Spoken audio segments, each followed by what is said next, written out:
अस्सलाम वालेकुम, welcome to the show career counselling. I am Shaheen Khan.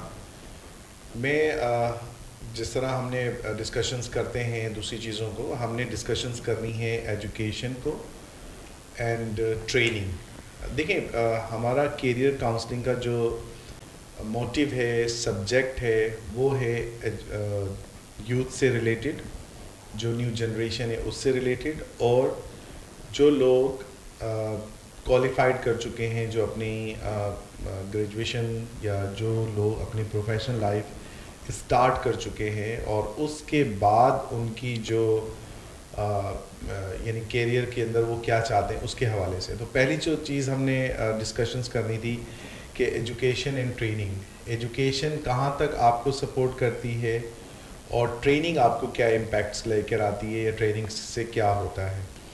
No doubt education अपना एक इम्पोर्टेंस रखती है एजुकेशन, लेकिन प्रैक्टिकल लाइफ में मोस्ट प्रोबेबली आपके स्किल्स होते हैं कि आपकी स्किल्स आपको किस तरीके से आपकी लाइफ के अंदर जो है वो सपोर्ट करते हैं।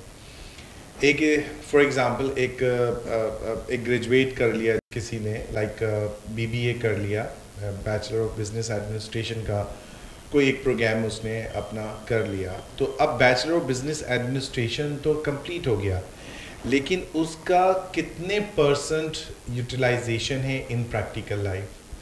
तो मैं यहाँ पर एक बहुत इम्पॉर्टेंट पॉइंट आपके साथ डिस्कस करूँगा कि जो एजुकेशन हम लोग हासिल करते हैं या जो हमें एजुकेशन पढ़ाई जाती है, उसका utilization in our daily life और इन आवर प्रैक्टिकल लाइफ वो इतना ज़्यादा नहीं है। इट्स मैक्सिमम 15 to 20% उसकी यूटिलाइजेशन है। हर वो बंदा एक्सेप्ट करेगा, मानेगा इस बात को जो कि प्रोफेशनल लाइफ स्पेंड कर रहा है, कि जो कुछ हम सीखते हैं during our studies, during our learning procedures, तो उसकी यूटिलाइजेशन इन प्रैक्टिकल लाइफ वो इतनी ज़्यादा नहीं होती है। तो एजुकेशन और ट्रेनिंग एक डिफरेंट सेक्टर्स हैं।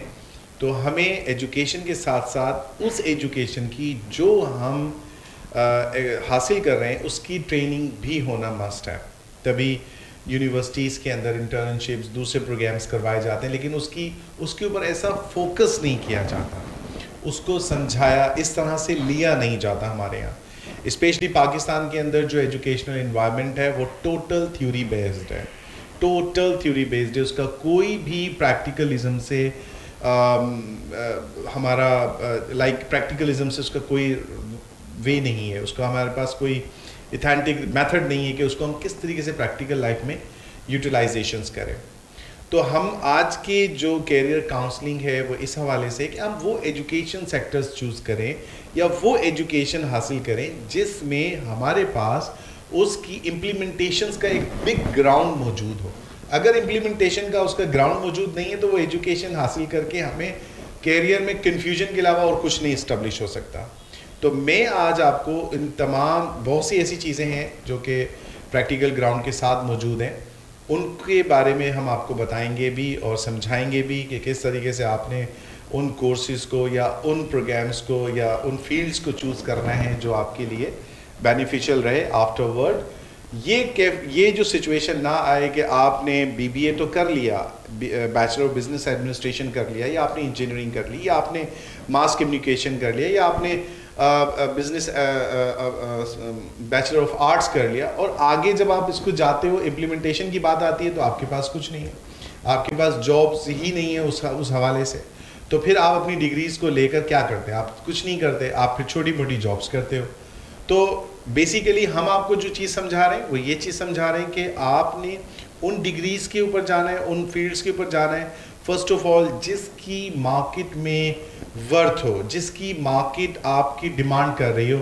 और एक चीज़ और, जो आप अगर जो प्रोफेशनल हो चुके हैं वो तो अपने लिहाज से मैनिपुलेशन करेंगे, लेकिन जो लड़के अभी न्यू चूज़ करते हैं फील्ड्स को, उनके लिए देखिए एजुकेशन ऐसा नहीं है कि मैंने 2 दिन में कोई सर्टिफिकेट कर लिया और मैं उस सर्टिफिकेट को लेकर मार्केट में चला गया, ऐसा कुछ भी नहीं हो सकता ना।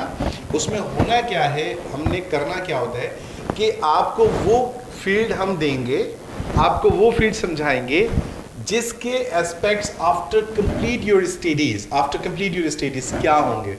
अब ऐसा है, फॉर एग्जांपल मास कम्युनिकेशन, अगर हम जर्नलिज्म की बात करते हैं, मास कम्युनिकेशन एक टाइम पे मास कम्युनिकेशन वो फील्ड थी कि लोग इसमें जाने से हेजिटेट होते थे। ऐसा लोग मुझसे बिल्कुल इस बात को एक्सेप्ट करेंगे, ये जर्नलिज्म में या जो कम्युनिकेशन के कोर्सेज थे, लोग जाना हेजिटेट करते थे कि कुछ नहीं कर सकते तो आप ये कर लो। देखिए हमारी जो सोसाइटी है उसमें नाम कौन से बड़े हैं, इंजीनियर का नाम बड़ा है, MBBS डॉक्टर का नाम बड़ा है, अब कुछ पीछे लास्ट डिकेड से ACCA किसी ने कर लिया, CA कर लिया, ये नाम बड़े हैं। और बाकी तमाम फील्ड्स को हम क्या समझते हैं, बिल्कुल ये बॉटम लेवल पे। किसी ने अगर इंजीनियरिंग में एडमिशन नहीं हुआ तो वो फिर किसी छोटी मोटी जो है वो क्वालिफिकेशन हासिल कर ले। BA को हम बहुत ज़्यादा अजीब सा फील करते हैं। मास कम्युनिकेशन को हम कुछ डिकेड्स पहले अगर हम बात करें या 5 to 6 years बैक अगर हम बात करें तो बहुत अजीब सा फील करते थे। तो लेकिन राइट नाउ मास कम्युनिकेशन के लिए अब जो लोग हैं वो भाग रहे हैं, दौड़ रहे हैं कि भाई अब हमें ये फील्ड चाहिए, क्योंकि इसका एक बहुत बड़ा स्कोप सामने आ गया है, मीडिया हमारे पास आ गया, तो इस हवाले से और जर्नलिज्म आ गया। तो अब ठीक है, जिन्होंने पास आउट किया था, फॉर एग्जांपल 2018 का पास आउट बैच है, उसके पास तो ये स्कोप मौजूद है, वो तो अपनी डिमांड पूरी कर लेगा, वो मार्केट में एक्वायर्ड भी हो जाएगा। लेकिन जो आज का लड़का है जो अभी इस फील्ड को चूज करना चाहता है, 4 साल बाद क्या मास कम्युनिकेशन में इतना बड़ा स्कोप होगा?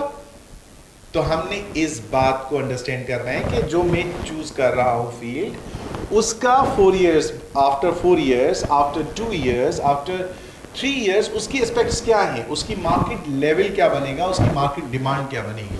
तो हम इन पॉइंट्स के ऊपर आपको फोकस करेंगे और बताएंगे कि अभी तो आप फॉर एग्जांपल कोई कोर्स आप कर लेते हो, उसके आफ्टरवर्ड्स क्या जो है रिजल्ट्स आएंगे। आफ्टर 2 to 3 years बाद हम उसको देखेंगे कि वो क्या वो फील्ड जो है वो इतनी सस्टेनेबल है कि जब आप पास आउट करके जाओगे तो वो फिर आपको उस हवाले से आपकी जॉब्स मिल सकती हैं, जॉब मार्केट उस टाइम क्या बोलता है।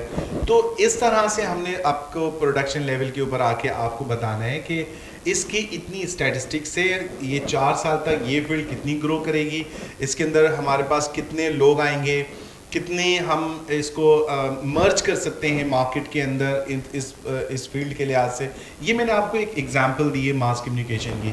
सेकेंडली मैं आपसे एक और बात ये भी करूँगा कि जो हमारे इग्नोर्ड फैकल्टीज़ थे या जो इग्नोर्ड जो हमारी एजुकेशन फील्ड्स थी, लाइक कोई BBA करता था तो ऑनेस्टली स्पीकिंग लाइक पहले जो था हम BBA करते थे या हम जो काम करते थे वो हम चले जाते थे कि BA करके उन्होंने LLB कर लिया, LLB करके वो जो लॉ बन गए, लॉयर बन गए, और लॉयर बनने के बाद फिर वो आगे बढ़ गए। तो ये चीज़ें जो थी ये पहले चलती थी, लेकिन अब क्योंकि चीज़ें बहुत डिफरेंट होने लग गई हैं, बहुत चीज़ें बहुत डिफरेंट होना शुरू हो गई हैं, तो those guys who are you know very well in that, तो वो अब हाई फील्ड भी चूज़ करने लगे हैं। तो जो हमारे पास जो फील्ड्स थी, जो सब्जेक्ट्स थे, हम उसमें जिनको इग्नोर कर देते थे लाइक वो अब हमारे पास इन हो गए। तो हम आपको वो चीज़ बताएंगे कि जो आपने सब्जेक्ट चूज़ किया, फॉर एग्जांपल अब मैं एक वक्त में इलेक्ट्रिकल इंजीनियरिंग थी, सिविल इंजीनियरिंग थी, मैकेनिकल इंजीनियरिंग थी, ठीक है, ये 4 फैकल्टीज़ हमारे पास मौजूद थे। आगे हमारे पास कोई स्कोप नहीं था। कंप्यूटर सिस्टम बहुत देर से आया, तो जब कंप्यूटर सिस्टम को इनिशिएट करवाया तो इनिशिएट करवाने वाले इलेक्ट्रिकल वाले थे, उन्होंने इसको इनिशिएट करवाया। कंप्यूटर सिस्टम इंजीनियरिंग एक पोजीशन पर पहुंची तो उसके बाद हमने डेवलप किया इलेक्ट्रॉनिक्स को, फिर वो इलेक्ट्रॉनिक्स आई, फिर उसके बाद कम्युनिकेशन आया। तो इस तरह से चीज़ें हमारे पास डेवलप होती चली गई। लेकिन जो आप ये तो डेवलप कर रहे हो आप, लेकिन जो लाइन आपके पास आ रही है, जो यूथ आपके पास आ रहा है, जिसमें वो एक मर्ज हो जाता है। अब हमारे पास बेन था कंप्यूटर इंजीनियर्स हैं, लेकिन कंप्यूटर इंजीनियर्स की कोई हमारे पास इंडस्ट्री नहीं है। कंप्यूटर इंजीनियर्स का कोई ग्राउंड नहीं है हमारे पास। सब अब कोई सॉफ्टवेयर है, कोई हार्डवेयर है, तो वो कहाँ लेके जाएंगे हम ग्राउंड? वो स्टूडेंट्स को कहाँ लेके जाएंगे, वो प्रोफेशनल्स को हम कहाँ पे इमर्ज करेंगे अपनी पाकिस्तान के अंदर। तो ये हमारे प्रॉब्लम्स हैं और इसको हमने देखना है, इनको ही हमने टारगेट करना है कि भाई हमारे पास इतनी लेवल है प्रोडक्शन का, इतना स्टैटिस्टिक्स हमारे पास मौजूद है कि हमने इतने लोगों को मर्ज करना है, ये मार्केट वैल्यूज़ है, उसके लिहाज से हम चलेंगे।